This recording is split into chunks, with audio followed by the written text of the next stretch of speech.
Assalamualaikum warahmatullahi wabarakatuh. Apa kabar semuanya? Sehat? Alhamdulillah, senang mendengarnya. Saudara, pada hari ini kita kembali untuk mempelajari tentang mata kuliah keterampilan menulis. Anda sudah siap untuk mengikuti perkuliahan pada hari ini? Siap? Baik, saudara, pokok bahasan kita kali ini adalah tentang menulis artikel untuk jurnal. Nah, tentunya Anda sudah memahami bagaimana pengertian menulis. Ya, jadi menulis itu menyampaikan ide, menyampaikan pesan, ya, menyampaikan informasi kepada orang lain melalui media tulis, ya. Nah, jadi nanti informasi atau pesan yang Anda sampaikan yang berupa tulisan itu nanti akan dibaca oleh pembaca atau oleh orang lain. Oleh sebab itu, dalam menyampaikan pesan ini ataupun informasi ini Anda bisa menggunakan media tulis. Anda bisa menulis berbagai artikel di dalam jurnal ilmiah. Oleh sebab itu, pokok bahasan kita pada hari ini tentang menulis artikel untuk jurnal ilmiah, sehingga nanti setelah selesai perkuliahan ini Anda diharapkan mampu untuk menulis artikel untuk jurnal ilmiah. Siap ya? Baik, saudara, apa itu yang dimaksud dengan artikel? Ada yang tahu? Baik, saudara, artikel itu adalah salah satu bentuk karya tulis ilmiah, ya, yang ditulis berdasarkan hasil penelitian dan juga hasil pemikiran ataupun hasil kajian pustaka. Jadi artikel ini dalam konteks penulisan ilmiah itu merujuk pada tulisan ilmiah yang tentu saja dipublikasi di dalam jurnal ilmiah. Nah, saudara, tulisan artikel ini sebetulnya memerlukan halaman yang standar, ya, yaitu antara 10 halaman itu dalam kuarto spasi tunggal, ya, atau 20 sampai dengan 25 halaman untuk kuarto spasi ganda. Ya, silakan saja mau dipilih tunggal atau ganda, dan sesuai juga dengan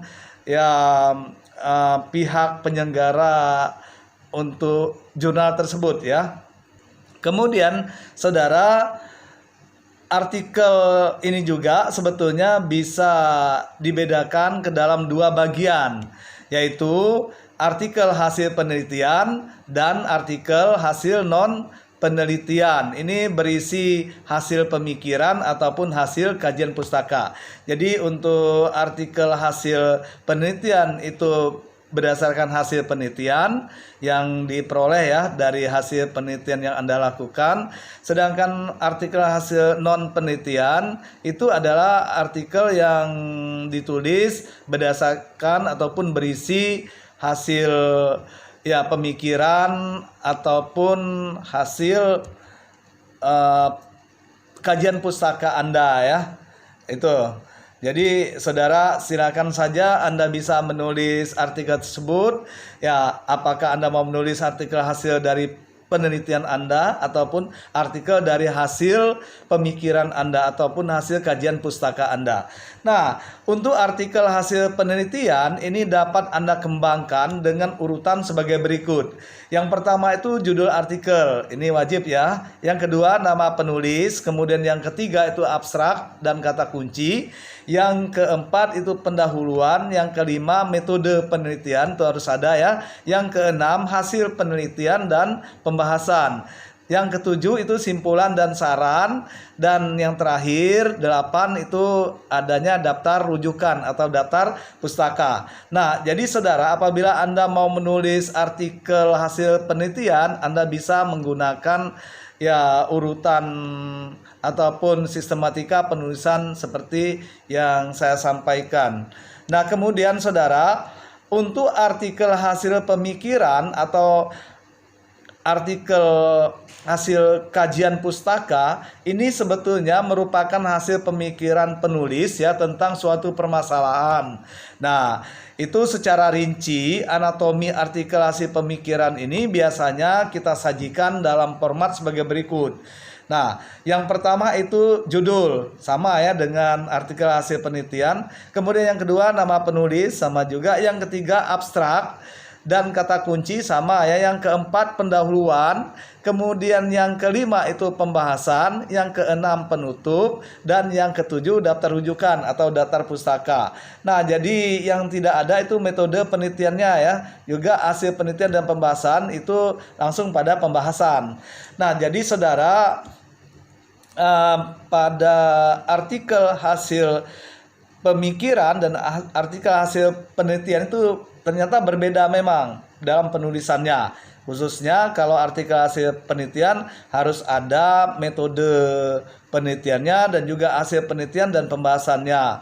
Nah, kemudian ditambah dengan adanya simpulan dan saran. Sedangkan pada artikel hasil penelitian ini saudara, saya kira maksud saya pada artikel hasil pemikiran itu Anda tidak meletakkan atau tidak mencantumkan metode penelitiannya karena memang tidak ada metodenya. Jadi Anda langsung saja setelah pendahuluan langsung Anda menulis tentang pembahasan. Kemudian nanti setelah pembahasan penutup, bukan simpulan dan saran. Tapi penutup ini adalah isinya adalah simpulan Anda terhadap apa yang sudah Anda bahas pada bagian pembahasan.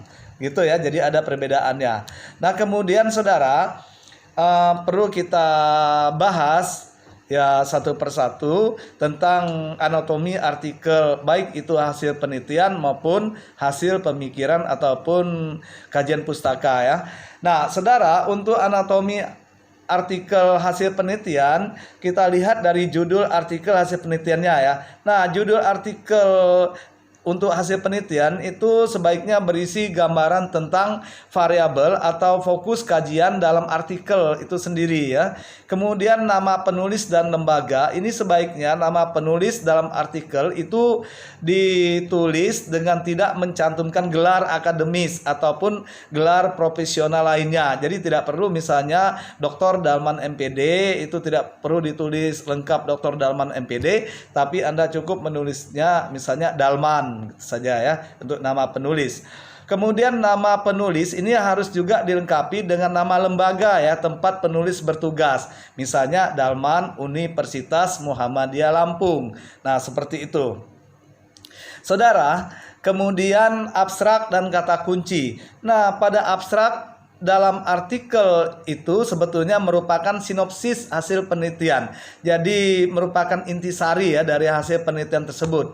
Itu yang namanya abstrak sebetulnya. Jadi bisa berupa ya ringkasan ya isi dari hasil penelitian Anda yang berupa abstrak tadi itu. Kemudian saudara, abstrak ini harus mencerminkan isi menyeluruh dari artikel yang Anda sajikan ya secara singkat dan juga padat tentunya. Nah, oleh sebab itu saudara, abstrak ini ya jangan terlalu banyak ya. Abstraknya cukup misalnya itu 50 sampai dengan 100 kata saja. Yang penting tidak harus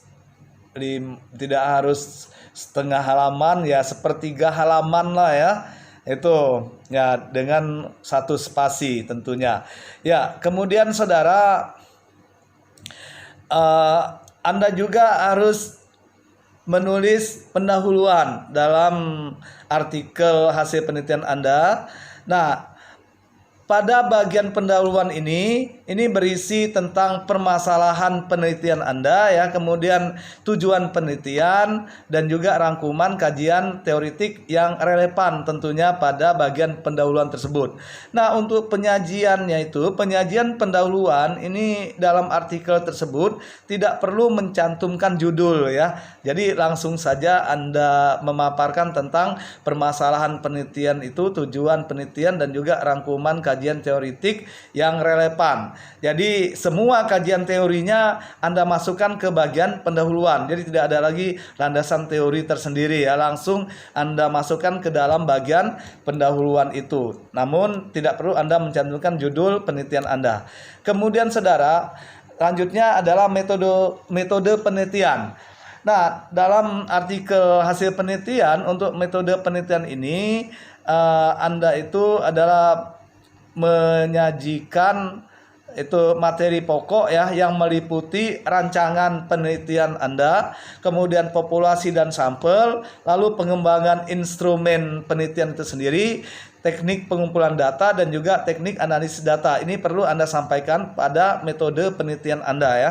Nah, kemudian pada hasil penelitian dan pembahasan dalam artikel hasil penelitian itu, saudara, ini pada bagian ini Anda itu menyajikan hasil analisis data yang sudah final. Jadi yang sudah Anda bahas, lalu Anda ambil hasilnya, kemudian Anda sajikan di dalam ya bentuk hasil penelitian dan pembahasan ya. Nah, kemudian pembahasan ini berisi penegasan secara eksplisit tentang jawaban rumusan masalah penelitian. Jadi Anda juga selain ya menyampaikan hasil penelitian akan Anda bahas ya di dalam hasil penelitian dan pembahasan dalam artikel hasil penelitian tersebut.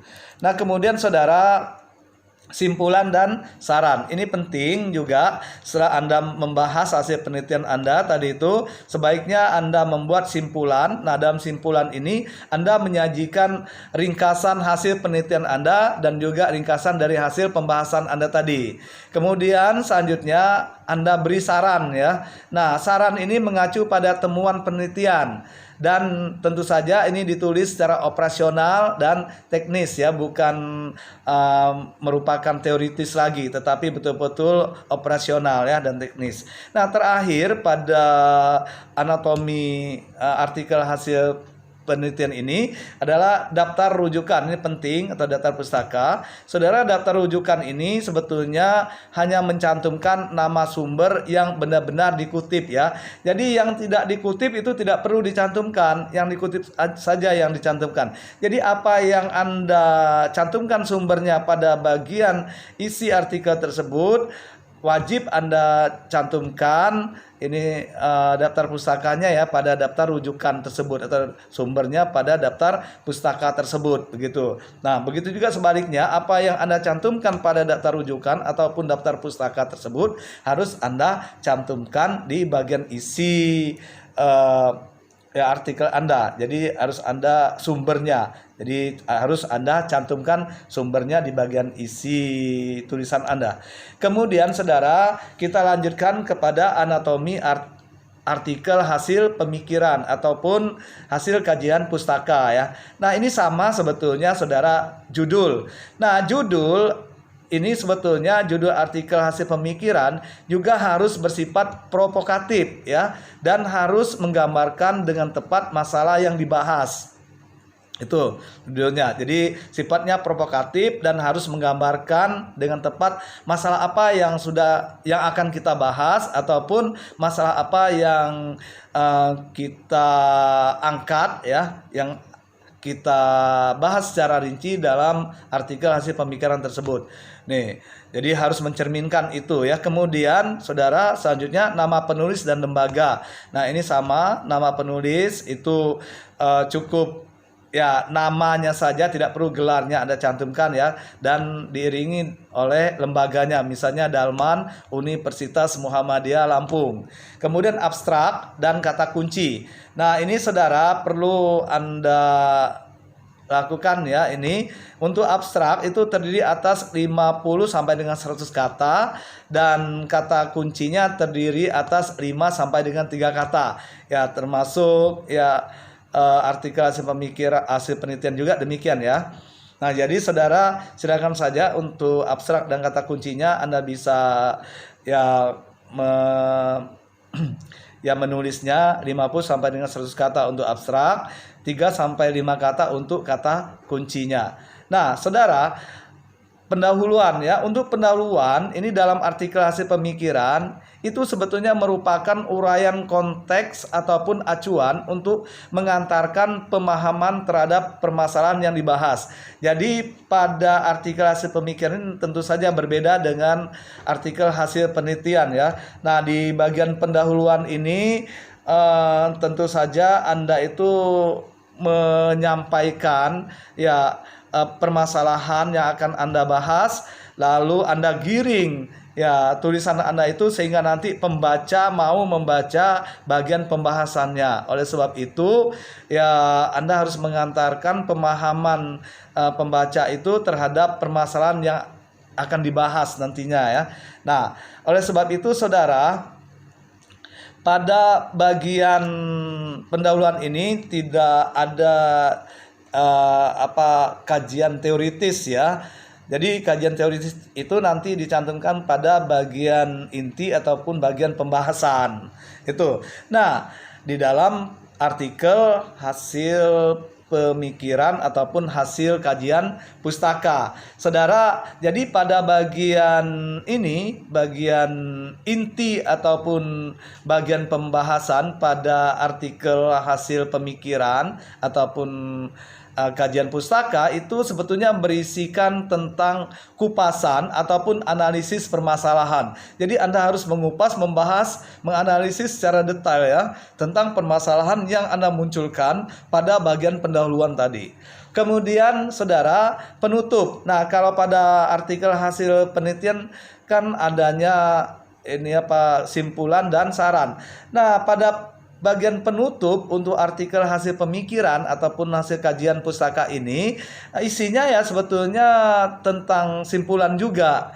Jadi penutup ini berisi penegasan kembali hasil pembahasan yang sudah dikemukakan sebelumnya. Jadi menggunakan bahasa yang berbeda tetapi maksudnya sama ya. Anda menyimpulkan dari hasil pembahasan Anda tersebut. Nah, bisa juga bagian ini sebetulnya Anda membahas simpulan dan saran terkait dengan pendirian penulis atau pendirian Anda ya. Tapi kalau sarannya kalau ada silakan, kalau tidak ada jangan dipaksakan ya. Namun kalau untuk hasil penelitian wajib ada saran. Kemudian saudara, terakhir itu sama, yaitu pada artikel hasil pemikiran itu harus ada daftar rujukan atau daftar pustaka, sama halnya dengan artikel hasil penelitian. Nah, untuk daftar rujukan itu berisi tentu saja sumber-sumber yang benar-benar dikutip dalam tubuh artikel. Jadi yang ada sumbernya dalam tubuh ataupun isi artikel itu harus dicantumkan sumbernya atau daftar pustakanya pada daftar rujukan ya. Nah, jadi daftar rujukan, daftar pustaka ini harus mencantumkan sumber yang kita tulis, sumbernya itu pada batang tubuh ataupun isi artikel kita. Jadi apa yang ditulis di daftar pustaka atau daftar rujukan harus ada sumbernya di bagian isi ataupun tubuh artikel. Sedangkan apa yang ditulis sumbernya di bagian tubuh artikel harus ada di daftar rujukan atau daftar pustaka. Baik saudara, saya kira ini sangat mudah ya Anda menulis artikel hasil pemikiran maupun artikel hasil penelitian. Ya, jadi silakan saja nanti Anda mencoba untuk membuat artikel hasil pemikiran saja ya, ataupun artikel hasil kajian pustaka. Ya, kalau memang Anda sudah memiliki penelitian, silakan saja Anda juga bisa membuat artikel hasil penelitian. Nah, saudara, saya kira artikel ini nanti bisa Anda kirim ke jurnal-jurnal ilmiah yang sesuai dengan bidangnya ya, bidang Anda, ataupun artikel-artikel ini nanti bisa Anda publikasikan ke jurnal-jurnal ilmiah, baik itu ilmiah nasional maupun ilmiah internasional. Ya, tentu saja baik yang sudah terakreditasi, kemudian terindeks Scopus dan maupun yang lainnya yang sejenis gitu ya. Oleh sebab itu, saudara, saya kira Anda harus mampu memahami tentang anatomi artikel itu sendiri ya. Anatomi artikel baik itu artikel hasil penelitian maupun artikel hasil pemikiran ataupun kajian pustaka. Oleh sebab itu silakan Anda buat sebuah rangkuman terhadap pembahasan yang telah kita lakukan pada hari ini. Saudara, setelah itu Anda kirim hasil rangkuman Anda tentang menulis artikel untuk jurnal ilmiah ya. Ya, silakan ditulis dan dikirim ke email saya yaitu dalman.bangka@gmail.com. Baik saudara, saya kira demikian perkuliahan kita pada hari ini. Saya berharap Anda mampu membuat artikel, baik itu hasil penelitian maupun hasil pemikiran. Untuk menambah wawasan Anda bisa membaca buku ataupun membuka internet ya yang berhubungan dengan materi tentang menulis artikel untuk untuk jurnal ya, menulis artikel ilmiah, tentunya menulis artikel untuk jurnal ilmiah ya. Itu ya, silakan saja bisa sebagai penambahan referensi Anda ya, apa yang Anda baca tersebut. Semakin banyak yang Anda baca, semakin luas wawasan Anda tentang bagaimana cara menulis artikel untuk jurnal ilmiah. Baik, saya kira demikian. Terima kasih atas perhatian Anda. Saya akhiri. Wassalamualaikum warahmatullahi wabarakatuh.